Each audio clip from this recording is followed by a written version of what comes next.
ఈ వైశాఖ మాసంలో ఏంటంటే చంద్రుడు విశాఖ నక్షత్రంతో కలిసి ఉంటాడు కాబట్టి వైశాఖ మాసం అని చెప్పుకున్నాం.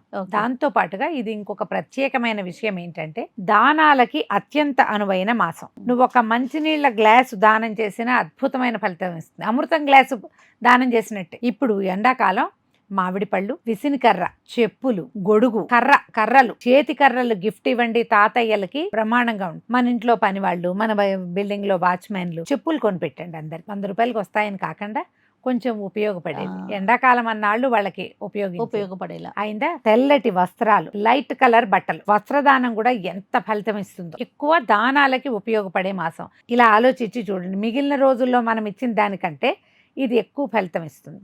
మామిడి పళ్ళు పొద్దునిస్తాం, సాయంత్రానికి అయిపోతాయి. రెండోది ఆత్మారాముడు ఎంత సంతృప్తి చెందుతాడు.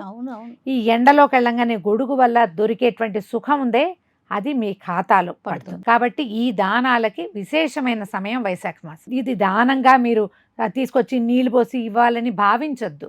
కుదిరిందా ఒక్కటి చెయ్యండి. ఎవరో అవసరమైన వాడికి ఇవ్వండి, అది ఇంకా ఉపయోగపడుతుంది కదా.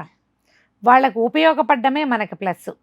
అందులో మన గోత్రనామాలు చెప్పారా, మన సంకల్పం చెప్పారా, చెప్తావు జీవితంలో ఒక్కసారి చెప్తే చాలు. మిగిలినవన్నీ నీ వస్తువు, నువ్వు ఇచ్చింది, నీ లోపలి పాజిటివిటీ, మనకు తృప్తి, వాడికి ఉపయోగపడాలి. అప్పుడు మనకు సంతోషం కలగాలి.